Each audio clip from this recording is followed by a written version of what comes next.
Boy. Oh, my bad. No, you good, bro. We just had to do the first ever podcast restart. We've never had to do that, but it was technical difficulties. It was laggy. Man, that was. I felt like that Key and Peele sketch. You ever seen that Wait, which one? one? Which one? They was like on a video call and they were both lagging. Oh, yeah. Yeah, I remember. Oh, damn, you bought it back. That's wild. Yeah, bro. They was hot. They was super hot. But yeah, man. I was saying originally before we got destroyed, but Joe's not here this weekend, and it's man, it's super frustrating because the podcast since we did the changes has been doing super great, like on socials and stuff, and it's been reaching a lot more people, and we've been just real excited with the with the reaction to the changes, and people definitely have been gravitating to the new stuff we're doing. Nah, facts. I mean, like, for the most part, man, I know you've been kind of on top of a lot of the commentary and things of that nature on YouTube and just all over, the engagement. Kind of what kind of stuff have you been seeing just recently? Definitely one of the things that was a big sticking point with people was the Nas thing, the Nas and Jay Z thing. That was the one that actually got the most interactions. And kind of speaking to Joe's point, one of the first comments was somebody saying Nas was a beast, never like Jay Z, which is kind of like the thing that I wanted to hear Joe's take on that, and we'll ask him that next time, like, because he's one of those that's real big on, yo, you don't have to connect them. You know what I'm saying? Like, they're two artists, like, one being dope shouldn't have anything to do with the other one, you know? Yeah. I mean, it's kind of like, I don't know. I feel like with any level of greatness in anything, there are always going to be comparisons. You know what I mean? You got LeBron and MJ, you know what I'm saying? And I think, shoot, at one point, I mean, you remember 50 and Kanye was at the top at one point, and 50 was like, if Kanye beats me out, I won't release any more music, and Kanye beat him out, and truthfully, 50 ain't really released music after that, you know what I'm saying? But it just, from the standpoint of, like, anytime you have somebody that's great at something, like, and that's, I guess, what Joe is arguing, that, like, no matter how you slice it, Nas, Jay-Z, they're both greats at what they do. It's just may be for you. One may be for you, one may not be for you, but you can't take away the greatness of either. Yeah, and it's definitely one of those things that's curious because once you make it a thing where like people take a stand, I feel like sometimes it elevates both of them like inadvertently. You know what I mean? Because people Yeah. look at it a different way because their expectations are different. You know? Yeah. No, that's dope, man. I'm glad that got some engagement, man. I think that's kind of like what I did enjoy about the change in last week's episode is kind of how we did what we normally did, but we also touched on a few things that, people are actually talking about right now, like just current events. Yeah, facts. And even in the comments, like it was brought up about I don't know if you remember specifically this, but I remember like actually like tuning in from Orlando like to kind of peep this, but like Hot 97 had Jay-Z on after they debuted Ether and Takeover, like when they had the battle, and they did kind of like a live vote, and Nas won like the vote like in Hot 97 in New York, and Jay-Z was like on the station. You know what I'm saying? While the vote was going, he kinda, damn. like, reacted to it, like you like kind of talked about it. It was a crazy thing, you know what I'm saying? And that like Yeah. people that don't remember that or maybe was too young or wasn't tapped in like that was a crazy thing. Like they actually like played both the disses like back to back and just kind of was like, yo, who y'all think won type. It's crazy, man. That's dope. I don't even think I've ever even heard of any current situations like that. I mean, this, beef disses or whatever ain't even the same no more. You know what I mean? It's nothing like how it used to the be. dudes throwing jabs now or Lil Baby and Blueface. Like, I peeped that, bro. come on, brother. I peeped that. That's crazy. Come on, dog. Yeah, nobody listening for that. I didn't even like go to try to go find that. Bro, that Lil Baby talk that we had about like that album, bro, it's just held up because like he's just like, bro, for him to be at the point now that he's dissing Blueface, dog, like, come on, man, like, ain't no way, man. Like, even in like retrospect, somebody like Gunna ain't gonna beef with Blueface right now. You know what I'm saying? Like, Right. I feel like he on like a whole different vibe, and you see, he just performed at the Barclays, and he's basically back. You know what I'm saying? That whole whatever was going on, and even YSL was like touting his return and everything. So that's gonna be an interesting story, man. Kind of hearing what went on there and like what Gunna and Young Thug's relationship is. You know? Yeah. I mean, it's a touchy one. I'll tell you that. Just from the standpoint of like, everybody can say whatever they want about the situation. You know what I mean? But nobody really knows exactly what really transpired. You know what I mean? Yeah, facts. Yeah, it's definitely one of those things like you said, like it don't even make sense to speculate because so much is like up in the air about it, but it's definitely an interesting thing just from the point of view of like how people look at it from the street side and then looking at it from the actual side, like kind of how both things kind of intersect, you know? Yeah, exactly. Bro, like touching on some of the news, man, like mad random, bro. I came across an article like you know how Fat Joe got them new Terror Squad Air Forces? Yeah. He got like his collaboration. He been doing like radio interviews, kind of going around promoting that. And he pulled up Bill Clinton to give him a pair, bro. He was at a Clinton Foundation event, and he like actually like gave Bill Clinton a pair of Terror Squad Air Force Ones, bro. You think Bill Clinton's gonna wear them? Yeah, definitely. Bill Clinton wearing them forces, bruh, to the golf course. To the golf Just cause. course. Bro, that man looked like a ghost. Bill Clinton gonna do whatever, man, to say, that he was for the culture. Bro, it's crazy to even think that like that's even a sentence. You know what I mean? Like, Fat Joe gave a pair of Air Forces to Bill Clinton. Like, what is going on, bro? Hey, but he's doing it right though, man. He's definitely promoting them because they look Facts. like the pandas. You know what I'm saying? Just forces. Yeah, and it's like he even said like, bro, he got a collab with like an official collab with Nike. Like he's a super sneakerhead. He's just part of the whole hip hop culture. So like this is such a major moment. You know what I'm saying? Like, come on, bro, a 50-year-old Puerto Rican rapper getting a Nike deal, like, Yeah, dog yeah, is crazy, bro. that's It's big, crazy. bro.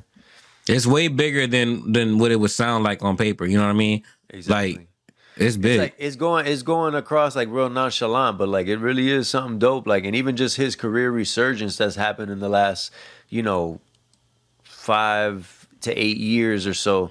It's been just dope seeing like him do that switch up. Yeah, it's been very organic. It seems. Facts. Like just organic. Like nothing for the here today, going tomorrow kind of growth. It's like an organic growth that's happening to his career, and it's outside the music. So that's really dope. Yeah, facts, man. Something I want to touch on, and I don't want to get specifically in on this, but just what I'm gonna kind of attach at the end of it. But Travis Scott was recently kind of like in a deposition for the Astroworld tragedy. You know what I'm saying? Rest in peace to those people that lost their lives in that situation. But it's just crazy to think about, bro. Like he's really just like an artist trying to like create an experience, and then you end up with like a situation where people lose their life. You know what I mean? Like that's a crazy thing for me to even think about, like that just me trying to get my art across could end up this situation happening. You know what I mean? Yeah, I think like even from like if you think about it, man, a lot of these artists, these big artists, they know they're big, but I don't think anybody can even wrap their head around being big enough to have an event or have a concert where people are so fanned out that something like that even happens. Because people want to blame the artist, but let's be real, bro. Like, you know what I'm saying? People are fanned out. They're excited. You know what I mean? Perfect example of that. I think we touched on it on the podcast. It might have been off air, but the Rock thing, bro. Like the Rock, he got so much bread, he got so much stuff going on, but he keeps coming back to wrestling. Why? Because everybody always says, like, as far as wrestlers and big people like that, Stone Cold Steve Austin, John Cena, all them people, they always say that reaction from a wrestling crowd is something that you cannot recreate and you can't feel it nowhere else. So, like, I feel like that's why, like, The Rock recently just came back and was on SmackDown with Pat McAfee. You know what I'm saying? It was a big deal, and he really like soaked in the moment. And the guy that was like the main writer that worked with The Rock when he was in WWE that The Rock actually kind of took with him and used him as a writer on like his own project, Brian Gewortz. He's kind of alluded to the fact that The Rock understands the special connection he has with the wrestling audience, and that's why he's so protective of what he does when he goes to WWE, because he never wants to lose that magic. You know what I mean? And it kind of speaks to what you're talking about with being an artist. Like, you know, like I said, bro, no artist ever thinks like, dang, my attempt to create a spectacle is gonna do this. You know what I'm saying? Like, I'm pretty sure that was not on his radar, but it's just even crazy to think that like you have fans that rabid. You know what I'm saying? Like that they're gonna like swarm an area that you're at. You know? Yeah, yeah. And I mean, we saw it firsthand, man, when we went to Rolling Loud. You know what I mean? We Bro, saw that that's true. firsthand. That's you know, yo, like that was crazy. Like, and we slid, bro. Remember, like, Yeah, we went yeah. to the back. They restart. Like, man, let's actually tell the story. Like, we went to Rolling Loud in Miami. The year before the pandemic happened. Right. And no, it was that same year, right? It was like one of the last big events before It they was shut it was down, right? 2019 before the shutdown. Yeah. Yeah, facts. And we went to Rolling Loud, and the headliner on the last day, on Saturday, was Travis Scott, and we stayed for his set, and he was doing the Astroworld set, super dope. They had like a crazy like display at the event and everything, and when he came out, bro, like people just started like swarming the front area so bad that it was like a stampede, bro. And they had to kind of like slow it down for that. And then some kind of situation happened that people started running, bro. And when Yeah. people started running, that's when they had to like stop the show and see what was going on. Like the cops came, like it was just a whole bunch of craziness. And we were just kind of like, bro, I'm about to get out of here. You know what I mean? Like we Yeah. slid early because it was like so much crazy stuff going on. And we had already ran like 2 or 3 times by that point. Facts. Before he even restarted the concert, bro, we was already running suicides, dog. And I'm like, Yeah. bro, I ain't trying to stay here for whatever coming next. You know what I'm saying? Mind you, just to insert something real quick. I think Hey, yo. earlier that pause. Earlier that day, if I remember correctly, I don't know if it was Kodak or somebody had gotten shot or whatever. Like literally earlier that day, same day. Do you remember that? Kodak It was got an artist. arrested. Kodak got arrested. NBA Somebody else. Youngboy's girl, I believe, got shot. Okay, Or got some you. girl he Something was like with in the that. car, like he was in a whip, and they got shot at, and a girl he was with got shot allegedly. I don't even remember exactly what the situation was. Don't quote me on that, but I believe that's what it was. Got you. It was Yeah, I remember definitely it was just a crazy lot going weekend, on. and Yeah. I know that was like I remember that Rolling Loud specifically was like the spark of like a lot of people saying that Rolling Loud, even Rolling Loud itself was like cooperating with cops to try to get these rappers jammed up. Because like it had kind of started this thing where like cops were like waiting for rappers at shows to arrest them. Yeah, yeah. And then not only that too, but like Rolling Loud started getting a reputation of like crazy stuff happening at the festivals all the time. You know what I mean? It Facts. kind of got a little out of control. But yeah, no, that was a crazy time. But going back to the point, man, you know, yeah, that just having that much power it's kind of like, you know, Kanye said in that song, man, you know what I mean? No one man should have all that power. It's like that shit's real, bro. You don't realize how deep that shit goes to a situation like that happens. Nah, it is crazy, man. And just to kind of connect that with 2 other things in the news that I want to lightly touch on, but really just to lead to the main topic. But Tory Lanez got a new mugshot out. Basically, it was just him being transferred to where he's actually going to serve his sentence. And like on the flip side of that, you know, I saw a headline about BG on a new song snippet that he had put out, and just kind of thinking about the duality of that. You know, one guy going in for like 10 years, the other guy coming out from doing like 9 years. You know, it's kind of like the yin and the yang right there. And just to think about like this quote unquote street stuff, like what does it really mean at the end of the day? And then for somebody like BG, like, are you like did the incarceration do what quote unquote the state intended for it to do? You know? I mean, I'll say this. From the BG standpoint, man, I think he just they posted like clips of his new song with Boozy, and he's like shouting out Boozy in the record, and I mean it's cool, you know what I'm saying? But I will say that if you think about it from a standpoint of like, man, you just served mad time, to come out sounding the exact same. I don't know, man. I mean, to each his own, you know what I'm saying? But after the amount of time that he served, bro, I don't know, man. You would definitely see me in other ventures, man. I got another life to live outside of this rap thing, man.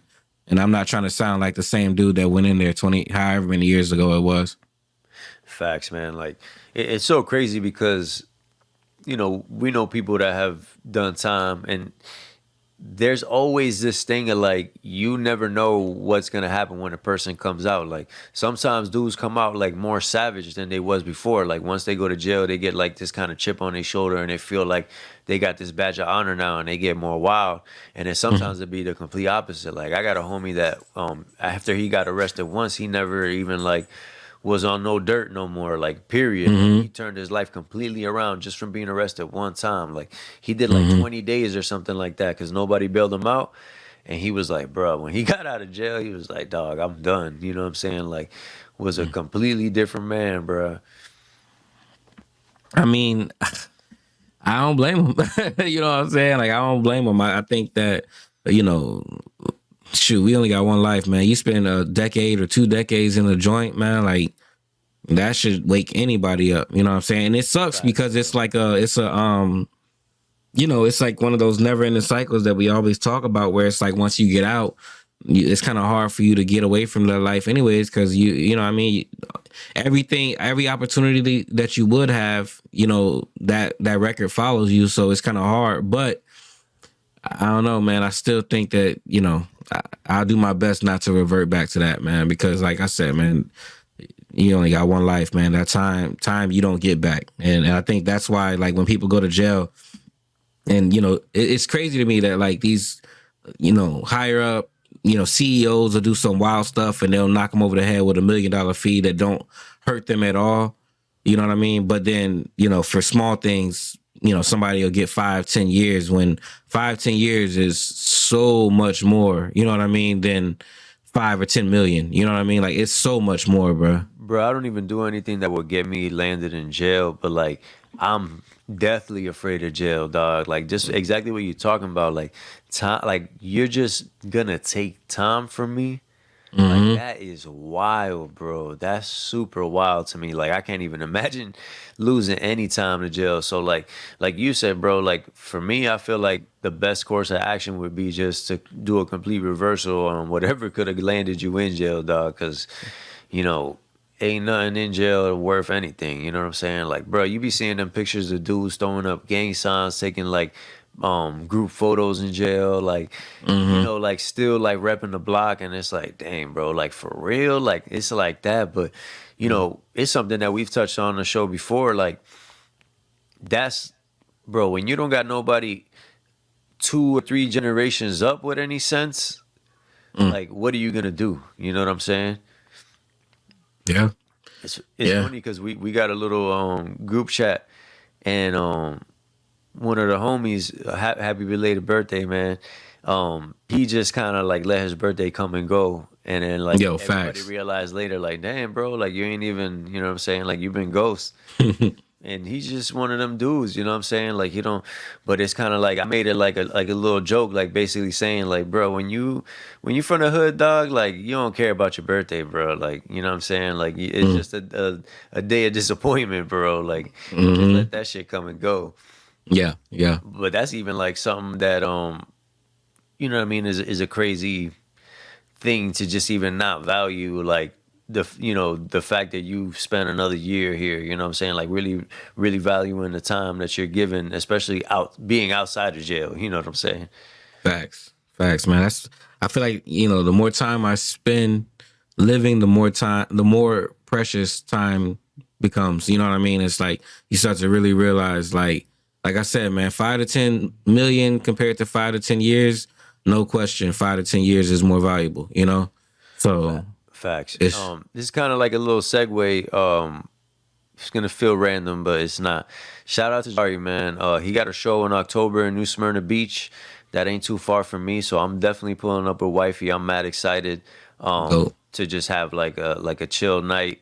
That's like a dope thing when you can support the homies and just vibe too. Like it'd be actually like an exciting night because And know you're gonna have a good time. yeah, Yeah. Jari's literally one of the best comedians I've ever seen live, bro. Like, and that's not even to blow smoke. Like, really, he's just super dope. Like, I was just like in shock when I seen him the first time because just even knowing him, you know what I'm saying? Like, hey, bro, I seen you in high school and now like you on stage just killing everybody, cracking up all crazy, like your own crowd that you brought out. Like, it's crazy, man. Like, shout out to him, man. But the reason why I brought him up is because the streets is a myth thing that he be on, man. Like that shit is super valid. And every time anything like any one of these stories pop up, he always takes the opportunity to bring that up, and it's always relevant.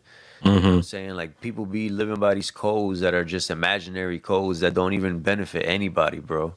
Facts.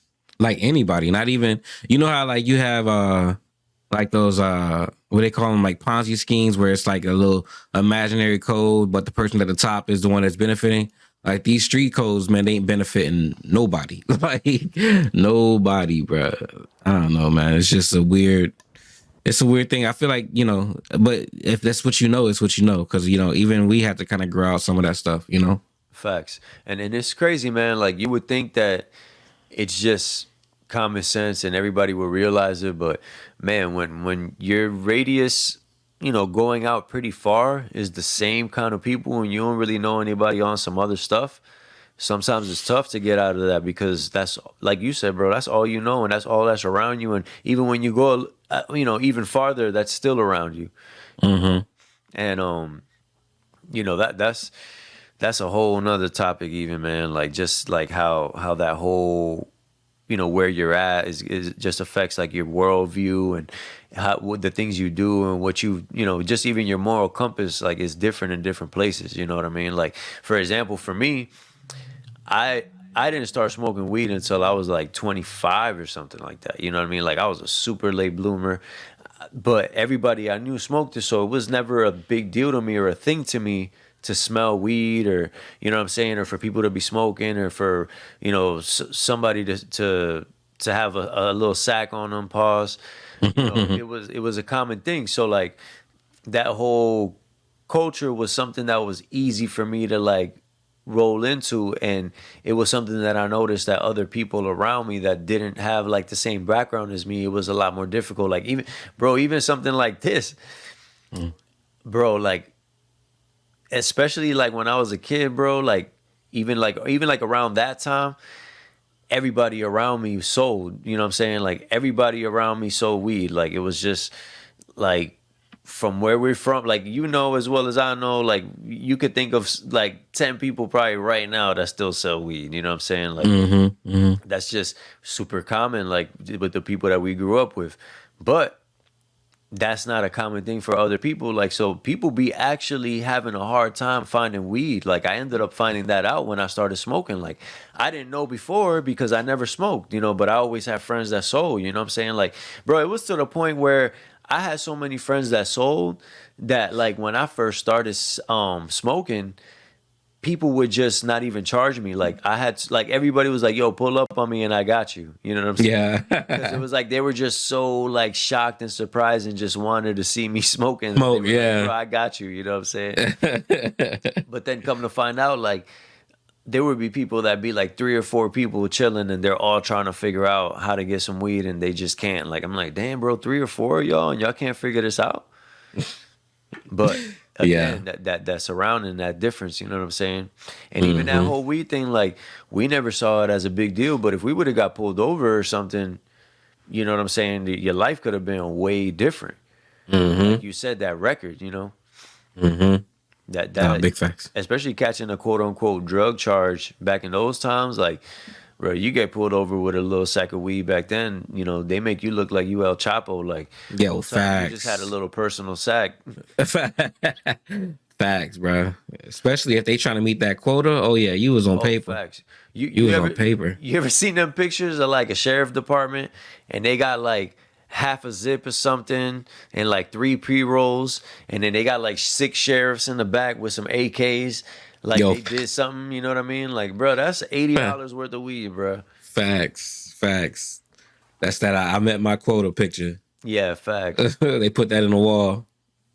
Yeah, man, it's crazy. Just even like in our, not even just in our lifetime, but in the last like 5 to 10 years, how weed has transformed. Like just in the eyes of like the general public. Yep. That's exactly why a lot of people that's in jail shouldn't be in jail anymore. Facts, bro. That's dog. That's wild. Like, That's some, imagine being one of those people. You know what I'm saying? Imagine being one of those people in jail. You know what I'm saying? You seeing the news, you know, you got your little TV for whatever, however much time you can see, and you see all these people making buku money off of the thing that you was doing just to try to keep your lights on. crazy, bro. It's wild, man. It's something that doesn't like, and that's always something that I think about in life, period. Like just how like the times, kind of like we were saying, like where you're born, the time that you're in, the general area that you're in, like there's so many factors that affect how your life turns out. And for people to like basically volunteer themselves to go to jail, bro, it just blows my mind, you know? Mm-hmm. Yeah, I feel that. Definitely feel that. It's definitely something that's easy for me and you to talk about because like we're two dudes that kind of recognize things and shifted, you know what I mean? Like Mm-hmm. we know so many people that just didn't have that, you know, they just didn't have that mindset, and then things went another way for them. Yeah. And again, it's kind of like, you know, eventually you got to make a decision. You know what I mean? Like you can either decide that you want to continue doing the same thing, or you can decide that like, nah, I want to do something better. And I mean, again, you know what I mean? The odds are already stacked against us. So I understand that, you know what I'm saying? Like I understand that aspect of it, but that doesn't mean we don't try. That doesn't mean we don't put Facts. forth some kind of effort to have a better life where I'm not at risk. You know what I'm saying? Like my family, you know what I'm saying? I'm sure your family want to see you, you know what I'm saying? Come home. Like, you know what I mean? Like why, you know what I mean? I don't know. It just, eventually you got to make that decision, you know? Facts. Man, that was something that definitely took me a long time to learn, like just as far as like as a teen and everything, because I was like I wasn't operating from the point of view before of like what I'm so much on now, as far as like making sure that I'm kind of like creating my own world, and being in charge of what I'm doing, and kind of like making sure that my life is going the way that I want it to go, and not letting anything get in the way or give me an excuse, you know, like I Mm-hmm. wasn't on that before. Before I was on, man, this is my situation. It sucks. You know, I'm just gonna fuck up because what else is there to do? You know what I'm saying? And that's just it's such a wrong point of view to have. And like if I would have just took the point of view of let me, like I said, create my own destiny and take this shit in my own hands, I would have got to where I'm at now much sooner. You know what I'm saying? Right. I'm glad I'm here, of course. You know what I'm Mm-hmm. saying? But I definitely wish I could have told my younger self, like, yeah, bro, this stuff is going on around you. It's still your life, though. You know what I'm saying? Yeah, Figure it exactly. out. Same, bro. I definitely feel you on that. Same here. And I think that's the beauty of the whole thing though, is that it's like, you know what I'm saying? Like I don't have kids yet, but you have kids that you can guide them so that they don't make those same mistakes, you know? Facts. It's dope, man. Like, even just like the experiences I have with my kids and stuff, like a lot of it is stuff that I never even had from the other point of view. You know what I'm saying? Like as a kid. So like it's kind of like new for both of us, even. You know, like Mm-hmm. me kind of even just like navigating this side of it. You know, but it's just it's I wouldn't trade the world for it, bro. Like I know, bro. I know for a fact that my life would not have turned out good if I didn't have my daughter. You know what I'm saying? Like that Mm-hmm. was like the thing that like I said, bro. Before I was kind of like on some like, yo, this is my situation. It is what it is, you know. And then after that, I was like, nah, bro. I got to change this. And Mm-hmm. bro, like I said, dog, I can't even imagine like with how this thing would have went if things had been different, you know. Yeah. No, I definitely feel that. Definitely feel that. But yeah, man, we got to that time again, dog. The Billboard Top 10 game. Let's get Man, it. we need like some people to give us some suggestions of the name of the game. If anybody's trying to get on and have a showdown, let us know. I don't know if everybody's gonna like gravitate to it like I am, but dog, I get genuinely excited about this thing, man. Like I like this game, bro. But yeah, man, this week obviously Joe's not here. Hopefully he's back. No, he will be back next week for sure. But yeah, Joe's not here, but we're gonna do it just kind of, it's a scrimmage, you know what I'm saying? Like it's gonna let people know what the game is about, you know, get a little more familiar with it. Joe can listen back and kind of play along in his own head and see, you know, how it might have shaped up for him, you know. But you know, just get everybody familiar with the game. So, you know, we build this legacy, dog. I wanna play this game live one day, man.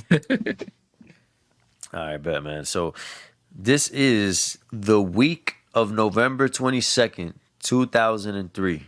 Billboard Top 10. Okay. So basically, the game is I'm going to give you some clues that have a lot to do with the song in the wording of the clues. Okay. So that's something that everybody got to pay attention to. Like, there's going to be specific words in the clues that's going to kind of let you know where to go with it. And obviously the year and everything and the genre. But let's get it, man. So the first one. The first one is going to be kind of like a little combination. So the first one I got is this. With 2 spots this week, this rapper took action and conversed with the concierge on the charts with these bangers. So this guy had 2 songs on the charts this week. One of them was his own record. The other one was a collaboration. And you can give me any combination of any of, you know, either record, the rapper, you know what I'm saying? Whatever you got, you can tell me. So I'm going to read the clue again. Okay. Again, this is the week of November 22nd, 2003.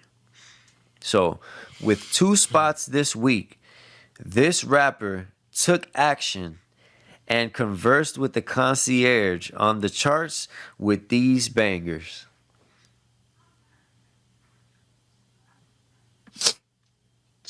Action and converse with the concierge.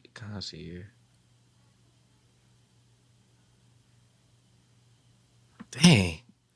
Took action? Bro, when I You tell dirty you, rat. when I tell you, you're gonna be pissed at yourself, bro. I feel like I'm already took action, conversed. Damn, I ain't got no other clues. This rapper took action and conversed with the concierge on the charts with these 2 bangers. Is it Kanye West? No, sir. Is it 50 Cent? No, sir. Oh my God. The rapper is Ludacris. And the songs are Stand Up and Holiday Inn. Dang. Took action and conversed with the concierge. I thought the concierge was a giveaway. I debated even. That was a good one. That was a good one. That was a good clue, actually. Dang. And that was songs 2 and 3 on the charts that week. Number 2 was Stand Up, Ludacris featuring Shauna. Number 3 was Holiday Inn, Chingy featuring Ludacris and Snoop Dogg. So Damn, that was a good one. Was on fire, boy. Yeah, man. 2 and 3 Ludacris on was the going charts. crazy. All right, so let's move on to the next one here. I feel like you're going to get this one. I hope so. This sweet Spanish flavor was a collaboration that was a commercial hip hop hit. Oh.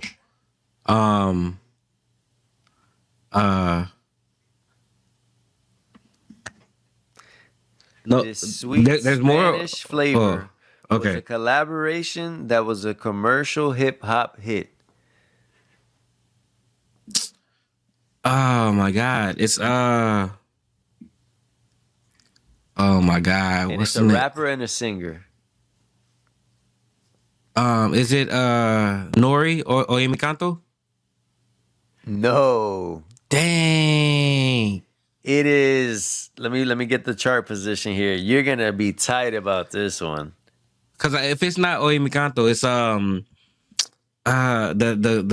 two the girl it's like two females. Number 9 on the charts, and it was on its way up. It was the 11th the week before, then it was 9, and it had 14 weeks on the chart at this point. Baby Bash featuring Frankie J. Sugar. My God. Sweet Wow. Spanish flavor. Sugar. And I know you like that song. Bro. Yeah, bro, that song was slick. Oh my gosh, bro. You're going to feel like you missed a game winner when you go to sleep tonight, dog. Oh, man. That's crazy. All right, bro, if you don't get this one, dog. Well, you know what it is?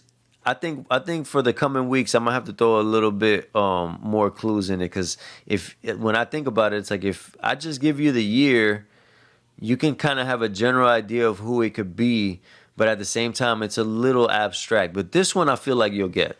Okay. All right. All right, let me get it again. Another collaboration that took the Queen to the islands and came back with a #1 hit.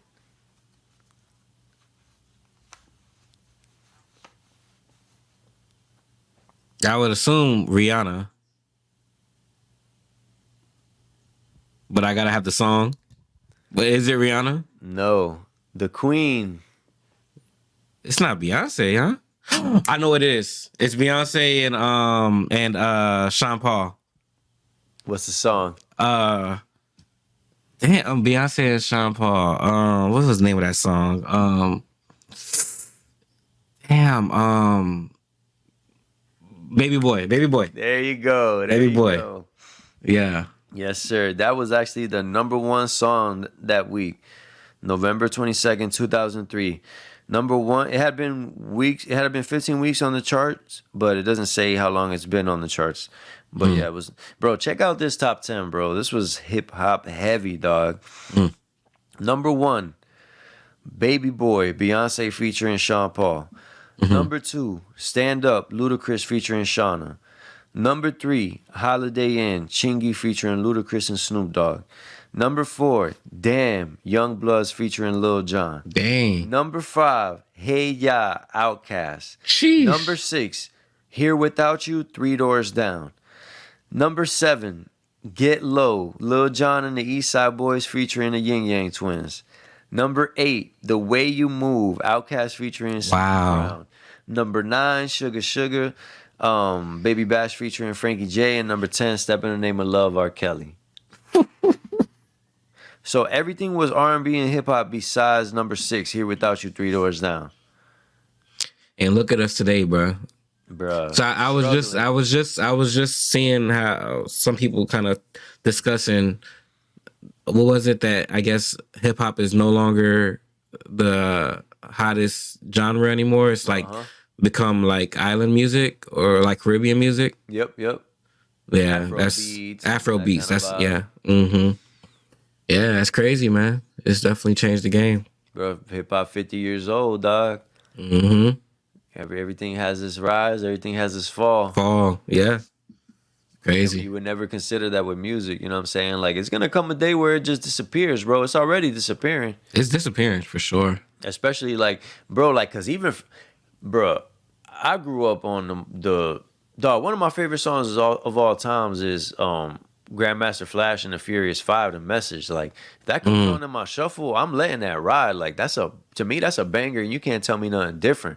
But if a song sound like that right now, dog, it's not getting a second listen from me, bro. Facts. You know what I'm saying? Like, Facts. them joints captured a moment in time. Like, they was special then. It ain't special no more. You know what I'm saying? Like, that's why hip hop got to evolve. And, like, we just got to hope that the people that's evolving it are actually, like, keeping the history in mind to keep those elements that we love. You know what I'm saying? Like, 'cause for me, bro, like, even going back to the Nas and Jay-Z thing, like, for me, lyrics are very high on the list. You know what I'm saying? Not saying that I could listen to some bullshit here and there because I like the bullshit too. But a lot of the times I want to hear you saying something. You know what I'm Yeah. saying? That's why Nas has always been dope to me because, you know, other people could say, yeah, the beats wasn't all that, but I'm like, bro, I'm not listening for beats. You know what I'm For saying? that. Like, Yeah. You hear I'm what he's listening saying. for what he's saying because he's saying something that nobody else is saying, bro. Mm-hmm.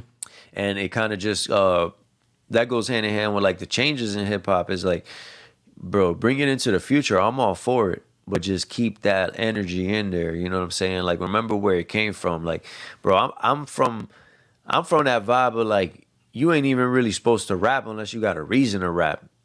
You know what I'm saying? Like even in our era, bro, like people that were like backpack rappers or like hip hop nerds and stuff, like they had to fight their way in because like people that was just like if you was just in the culture, bro, like you wasn't cool with the outsiders, you know what I'm saying? And people that just kind of like came into the culture just for hip hop, it was one of those things where it's like it had to be something that had to like adjust and grow, you know what I mean? Mm-hmm. It wasn't just something that you could just say, "Oh, I like rapping," and that's it. You know what I'm saying? Like, what are you rapping about? Exactly. Yeah. I think that's another reason why I always find it so interesting how hip hop is one of the few genres that like kind of carries that stigma. You know what I'm saying? Like if you look at any other genre, it's kind of just like more so about the music. You know what I mean? Yeah, yeah, and it's like I could definitely see both sides, bro. It Mm-hmm. makes sense, but for me, like for my taste personally, Mm-hmm. I like to hear somebody that's saying something with a reason behind it. You know what I'm saying? Yeah. But Yeah. I also like J. Cole, which he'll tell you, you know, he had hard times, but he'll say, you know, he'll tell you he ain't like super hood or something. But Mm-hmm. he's talking about some real stuff. You know what I'm saying? Same thing with Kanye. You know what I'm saying? His struggle wasn't some crazy street struggle, but Mm-hmm. you know, he showed what it was and just like, you know, put that lyricism in front and really like used his words to really explain it and get you to feel it. You know what I'm saying? Mm-hmm. And to me, that's what hip hop is about, bro. Like, just, and that's why the message is such a dope song to me, cause like it's so real and raw, bro. Like even just like telling the story of like some dude going to jail and coming back and just ending up back in the same cycle. Like that song, like them verses on that song are so crazy. And like if you come from a background of like kind of seeing that, bro, like it hits different. You know what I Mm-hmm. mean? And it kind of even touches on the Rolling Loud thing because when I went to Rolling Loud with you, like that was the first time that I had went to like a festival, like a music thing like that. You know what I'm saying? And it was like, bro, I'm like, yo, like these are the people that's listening to this music. Like, you know what I'm saying? Like, it's Mm-hmm. like me and my homies listen to this music. Like, I would have thought it was gonna be people like me and my homies here. You know what I'm saying? But it was Mm-hmm. not people like me and my homies at the concert. And I'm not saying that's a good or a bad thing. It just tells you the reach that hip hop has and how it's transformed. You know. Mm-hmm. No, But like that's I facts. said, bro, like that message and whatever you really trying to say, like to me, that's always gonna be the first thing that stands out to me. You know? Yeah. No, that's real. I think as a hip hop artist, that's kind of like um probably the most important thing. And I think for me, it's always been like trying to find that balance of what am I saying, but how can I make it sound good saying it? You know what I mean? Like I don't want to sound like I'm preaching either. You know what I mean? But it's Facts. just, it's just you gotta kind of have that balance. Yeah. And even bro, like this is random, but even just musically, like I gotta open my horizons a little bit because we were talking about Taylor Swift and like I don't even like I'm so like I don't even know what's going on with her that like I couldn't even tell you what a song sound like or whatever. And then Mm-hmm. I had pulled up the because I used the audio of the song with her and Ice Spice for the that reel that we posted. So Mm-hmm. I had pulled it up and then I heard I forgot the name of the song, but another one of the songs up there, it was like I heard the chorus of it. And I'm like, damn, bro, like, and they say that she writes her own music. I'm like, damn, bro, this is super dope the way she wrote this, and like, it made me understand, like, damn, this is why people like just hearing that hook let me know why she's so big, because it Mm-hmm. was like, damn, bro, this hook is some real stuff. It was like a hook, basically her saying like she's recognizing that she's the problem in the situation. You know what I'm saying? Like, and it was like I heard the hook and I'm like, bro, this is so dope. Like the way that she wrote this, and just like anybody could feel that. You know what I'm saying? No matter who you are, you hear that hook and you could relate to it, bro. Cause like we all have that moment when we realize we're the problem in a situation. It might not be every situation, but there's definitely been a situation and multiple situations where we were the ones that was wrong. You know what I'm saying? Mm-hmm. And it just was Yeah. something where I was like, dang, that's dope. You know what I'm saying? Like, and I understood, like, yo, like, you know, and it kind of goes back to the hip hop thing, like, bro, like, you got to keep that flavor in it, but also bring that thing that's gonna make people say, like, oh, okay, you know what I'm saying? Like, that's why this is this, you know? Yeah, exactly.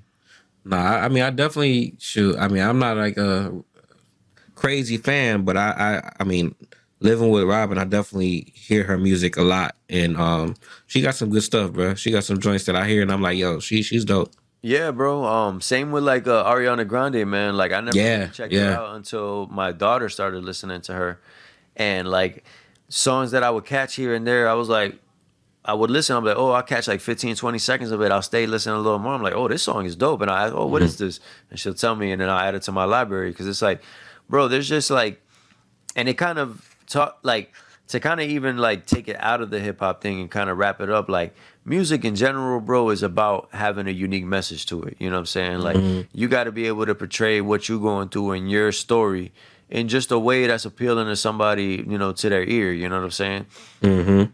And it's one of those things where real music is gonna cut through, but me as a hip hop fan, bro, I just wanted to have that hip hop flavor because that's the energy I like. You know what I'm saying? Like, even like I was telling you, I've been starting to make beats, and you know, the main goal was just to strictly just to make beats for myself. You know what I'm saying? Which I've done, and I got a couple ones that I'm super excited about, but you know, I've been getting ideas for hip hop joints, you know what I'm saying? And I've been just letting them out because it's like, bro, like that's my first love, really. You know what I'm saying? Hip hop music, and even like my want to be a producer, like it started when I was a rapper, and that was like kind of like the first kinds of beats I was making. So I'm excited to just keep unrolling that, and you know, just getting further deep into that.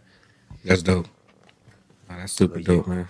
But yeah, man, bro, I can't believe it's already been 46 minutes, dog. Like I thought we was at like 30 minutes or something.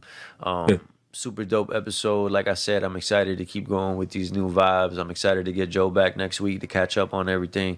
What's going on with you, bro? What you got going on? Oh man, I got this new joint So Cold dropping on Friday, man. It was super dope. Doing the video shoot, man. Shout out to Beyonce, man. She really came through and held it down and was super professional, you know, with the whole process. So that was dope. But yeah, man, I'm excited about this song and video. I think it's gonna be really dope. Yeah, man. I'm excited just to hear it and see these new releases you got coming, man. And bro, I'm about to. I took a little hiatus, man. The salon's doing great. I'm ready to hit the ground running, man. I got a whole bunch of dope joints on the way. Got a little session planned soon where it's just gonna be organizing everything I got, because it's like I can't just keep going and recording, bro. Like I gotta start putting stuff together to release. Yeah, And for sure. the new music's on the way, man. I'm excited. I'm excited about the shows, the salon, the music, bro. Everything's hitting on all cylinders right now. Couldn't complain, you know what I'm saying? And I'm just feeling real butter.